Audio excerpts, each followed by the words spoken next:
एक बहुत ही सुंदर और घना जंगल था। उस जंगल के पास एक छोटा सा गांव था जहां लोग शांति से रहते थे। जंगल में ऊंचे ऊंचे पेड़ थे जिन पर रंग बिरंगे फूल खिलते थे। सुबह होती तो चिड़ियों की चहचहाहट पूरे जंगल में गूंज उठती। सूरज की किरणें पत्तों से छनकर जमीन पर आती थी तो ऐसा लगता था मानो किसी ने सोने के सिक्के बिखेर दिए हों। नदी का पानी कल कल करके बहता था और हवा में फूलों की मीठी खुशबू घुली रहती थी। यह जंगल बहुत से जानवरों का घर था। सभी जानवर मिलजुल कर रहते थे। हर तरफ खुशहाली और शांति का माहौल था। इसी खूबसूरत जंगल में दो दोस्त रहते थे। उनकी दोस्ती पूरे जंगल में मशहूर थी। एक था कप्पू, एक बहुत ही शरारती बंदर। कप्पू को दिन भर उछल कूद करना, पेड़ों की एक डाली से दूसरी डाली पर छलांग लगाना और दूसरे जानवरों को तंग करना बहुत पसंद था।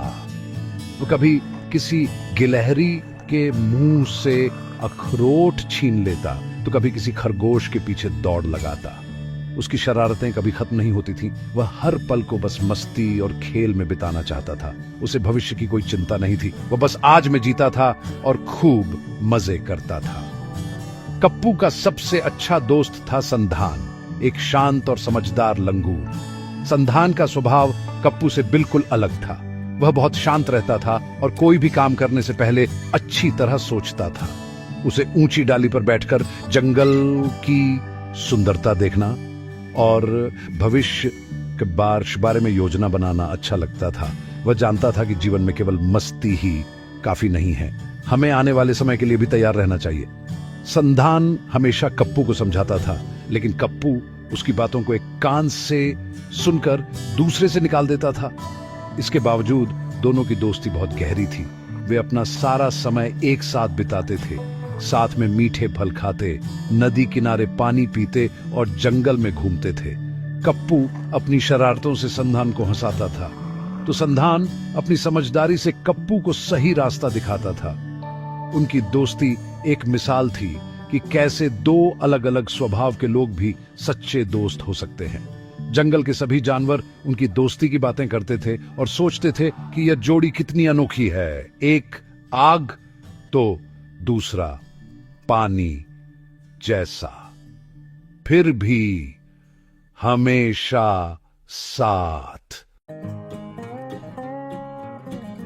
कप्पू और संधान की दिनचर्या उनकी सोच की तरह ही बिल्कुल अलग थी। कप्पू की सुबह सूरज की पहली किरण के साथ ही शरारतों से शुरू होती थी। वह उठते ही पेड़ों पर चढ़ जाता और सोए हुए पक्षियों को जगा देता। फिर वह जंगल में खाने की तलाश में निकलता, लेकिन उसका ध्यान खाने से ज्यादा खेलने पर होता था। वह रास्ते में मिलने वाले हर जानवर से छेड़खानी करता। उसे लगता था कि जीवन का हर पल सिर्फ आनंद और उत्साह के लिए बना है। वह कभी भी कल की चिंता नहीं करता था। उसके लिए आज का दिन ही सब कुछ था और उसे पूरी तरह से जीना जरूरी था।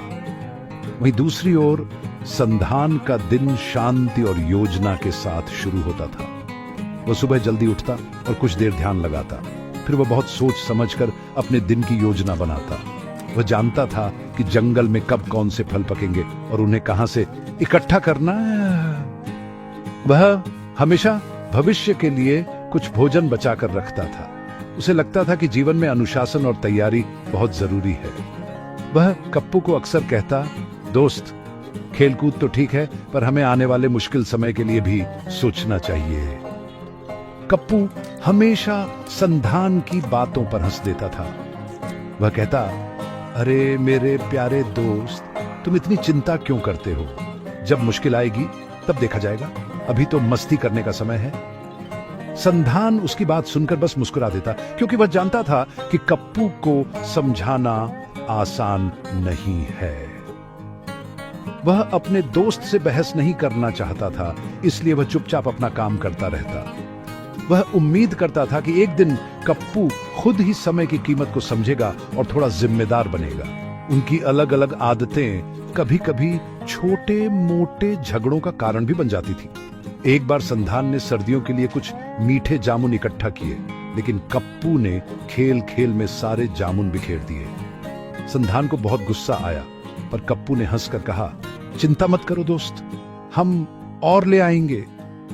संधान को उसकी लापरवाही पर दुख होता था, लेकिन वह अपने दोस्त से ज्यादा देर नाराज नहीं रह पाता था। उनकी दोस्ती इतनी मजबूत थी कि छोटी मोटी बातें उसे तोड़ नहीं सकती थी। वे दोनों एक दूसरे के बिना अधूरे थे। धीरे धीरे समय बीता और जंगल में मौसम बदलने लगा। गर्मियों की धूप अब हल्की पड़ गई थी और हवा में ठंडक घुलने लगी थी। पेड़ों से पत्ते पीले होकर गिरने लगे थे और सुबह शाम ठंडी हवाएं चलने लगी थी। यह सर्दी के आने का संकेत था। जंगल के सभी जानवर आने वाली कड़ाके की ठंड के लिए तैयारी करने लगे थे। चींटियां अपने बिल में खाना जमा कर रही थीं, भालू अपनी गुफा को आरामदायक बना रहे थे और पक्षी गर्म जगहों की ओर उड़ने की तैयारी कर रहे थे। हर कोई जानता था कि सर्दी में भोजन मिलना मुश्किल हो जाएगा। संधान भी आने वाली चुनौतियों को समझ गया था। उसने अपनी तैयारी बहुत पहले ही शुरू कर दी थी। वह हर दिन जंगल में घूमता और सूखे मेवे, बीज और मीठे फल इकट्ठा करता। उसने अपने लिए पेड़ के एक बड़े खोखले तने में एक सुरक्षित और गर्म घर बना लिया था। उसने उस घर को नरम पत्तियों और घास से भर दिया था ताकि वह ठंड से बच सके। वह कप्पू से भी कहता, कप्पू देखो, सर्दी आने वाली है, तुम भी अपने लिए कुछ खाने का इंतजाम कर लो और एक गर्म जगह ढूंढ लो। बाद में बहुत मुश्किल होगी। लेकिन कप्पू पर संधान की बातों का कोई असर नहीं हुआ। वह हमेशा की तरह अपनी मस्ती में डूबा हुआ था। जब दूसरे जानवर काम कर रहे होते तब वह उन पर हंसता था। वह कहता, तुम सब बेकार में इतनी मेहनत कर रहे हो, अभी तो सर्दी आने में बहुत समय है, जब ठंड आएगी तब देखा जाएगा। वह अपना सारा दिन पेड़ों पर कूदने, बर्फ के छोटे छोटे गोलों से खेलने और ठंडी हवाओं के साथ दौड़ लगाने में बिता देता था। उसने न तो अपने लिए खाना जमा किया और न ही कोई सुरक्षित ठिकाना बनाया। संधान अपने दोस्त की लापरवाही देखकर बहुत चिंतित था। वह उसे हर दिन समझाने की कोशिश करता, पर कप्पू उसकी एक नहीं सुनता था। एक दिन संधान ने उससे कहा, दोस्त, मेरी बात मानो, समय रहते तैयारी कर लो।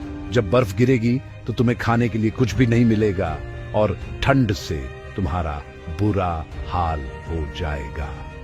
कप्पू ने जवाब दिया, तुम चिंता मत करो संधान, मैं बंदर हूं, मुझे ठंड नहीं लगती और जब भूख लगेगी तो मैं कहीं से भी खाना ढूंढ लूंगा। यह कहकर वह फिर से खेलने चला गया। आखिरकार वह दिन आ ही गया जिसका संधान को डर था। एक रात अचानक मौसम बहुत खराब हो गया। आसमान में काले बादल छा गए और तेज बर्फीली हवाएं चलने लगी। देखते ही देखते भारी बर्फबारी शुरू हो गई। पूरा जंगल सफेद बर्फ की चादर से ढक गया। पेड़, पौधे, रास्ते, सब कुछ बर्फ के नीचे दब गया। ठंड इतनी बढ़ गई कि जानवर अपने अपने घरों में दुबक गए। किसी की भी बाहर निकलने की हिम्मत नहीं हो रही थी। यह सर्दी उस साल की सबसे भयानक सर्दी थी, जिसकी किसी ने उम्मीद नहीं की थी। कप्पू इस अचानक आई मुसीबत के लिए बिल्कुल भी तैयार नहीं था। उसके पास न तो रहने के लिए कोई गर्म जगह थी और न ही खाने के लिए कुछ था। वह एक पेड़ की डाली पर बैठा ठंड से कांप रहा था। बर्फीली हवाएं उसके शरीर को सुन्न कर रही थी। उसे बहुत तेज भूख भी लग रही थी, लेकिन चारों तरफ बर्फ के सिवा कुछ भी नहीं था। सारे फल और मेवे बर्फ के नीचे दब चुके थे। उसे अपनी गलती का एहसास हो रहा था। उसे संधान की बातें याद आ रही थीं जो वह हमेशा कहता था। उसने सोचा कि वह किसी गुफा में छिप जाएगा, लेकिन उसे कोई खाली गुफा नहीं मिली। हर जगह पहले से इस दूसरे जानवरों ने अपना ठिकाना बना लिया था। वह ठंड और भूख से बेहाल हो गया था। उसकी सारी शरारतें और मस्ती गायब हो चुकी थी। अब उसे सिर्फ अपनी जान बचाने की चिंता थी। उसकी आंखों में आंसू आ गए। उसे लगा कि आज वह नहीं बचेगा। वो बहुत कमजोर महसूस कर रहा था और उसके शरीर में अब हिलने की भी ताकत नहीं बची थी। वह बस अपनी आंखें बंद करके अपनी किस्मत को कोस रहा था। कप्पू को लगा कि अब उसका अंत निश्चित है। उसे अपने दोस्त संधान की याद आई। उसने सोचा, काश मैंने संधान की बात मान ली होती। आज वह अपने गर्म घर में आराम से बैठा होगा और मेरे पास खाने के लिए भी कुछ नहीं है। उसे अपनी लापरवाही पर बहुत पछतावा हो रहा था। उसने मदद के लिए धीरे से आवाज लगाने की कोशिश की, लेकिन उसकी आवाज ठंड के कारण गले में ही फंस गई। वह बेबस और अकेला महसूस कर रहा था। उसे समझ आ गया था कि मस्ती अपनी जगह है, लेकिन जिम्मेदारी उससे कहीं ज्यादा जरूरी है। संधान अपने गर्म और सुरक्षित घर में बैठा था। उसके पास खाने के लिए बहुत कुछ था और उसे ठंड भी नहीं लग रही थी, लेकिन वह खुश नहीं था। उसे अपने दोस्त कप्पू की बहुत चिंता हो रही थी।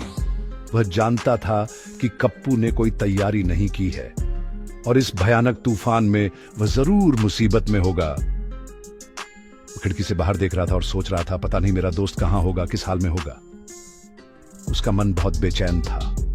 वह कप्पू की लापरवाही पर गुस्सा था, लेकिन उसकी दोस्ती उस गुस्से से कहीं ज्यादा बड़ी थी। संधान से रहा नहीं गया।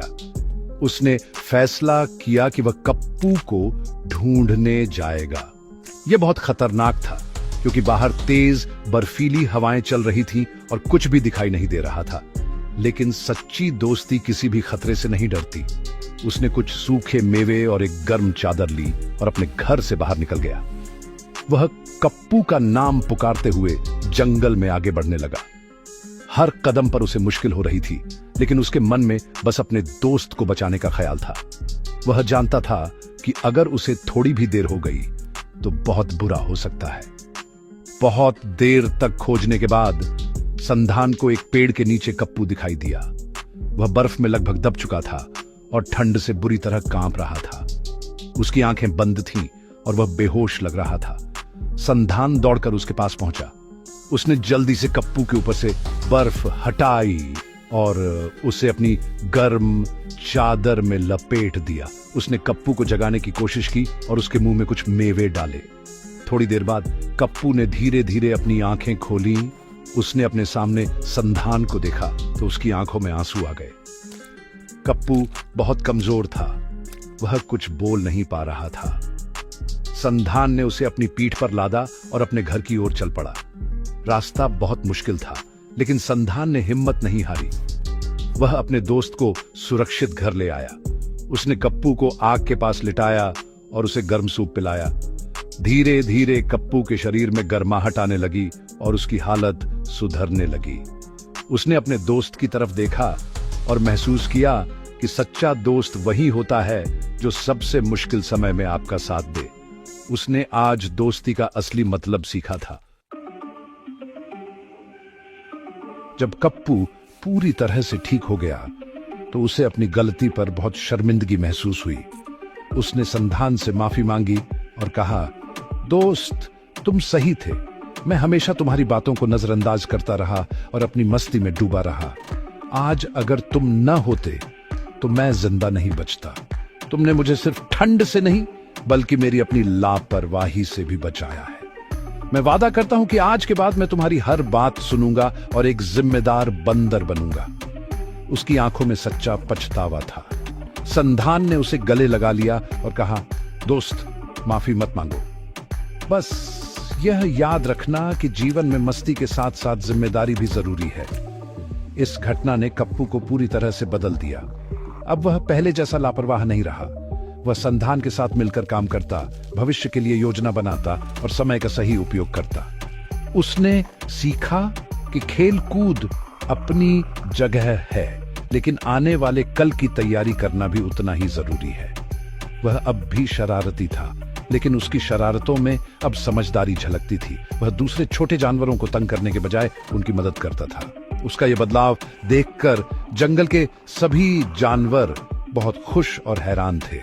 जब सर्दी खत्म हुई और जंगल में फिर से बाहर आई तो जंगल के राजा शेर ने एक बड़ी सभा बुलाई। उस सभा में कप्पू और संधान की दोस्ती की मिसाल दी गई। शेर ने सभी जानवरों से कहा, आज हम सब ने कप्पू और संधान से बहुत कुछ सीखा है। कप्पू ने सीखा कि समय रहते तैयारी करना कितना जरूरी है, और संधान ने हमें सिखाया कि सच्चा दोस्त वही होता है जो मुसीबत में साथ दे। उनकी दोस्ती हमें यह भी सिखाती है कि हमें हमेशा दूसरों की अच्छी सलाह को सुनना और मानना चाहिए। उस दिन के बाद कप्पू और संधान की दोस्ती और भी गहरी हो गई। वे हमेशा साथ रहते और एक दूसरे की मदद करते। उनकी कहानी पूरे जंगल में फैल गई और सभी माता पिता अपने बच्चों को उनकी कहानी सुनाते। इस कहानी से हमें यह महत्वपूर्ण सीख मिलती है कि जीवन में मौज मस्ती करना अच्छा है, लेकिन हमें अपनी जिम्मेदारियों को कभी नहीं भूलना चाहिए। समय पर की गई तैयारी हमेशा फायदेमंद होती है और एक सच्चा दोस्त हमारी सबसे बड़ी दौलत होता है, जो हर मुश्किल में हमारा सहारा बनता है।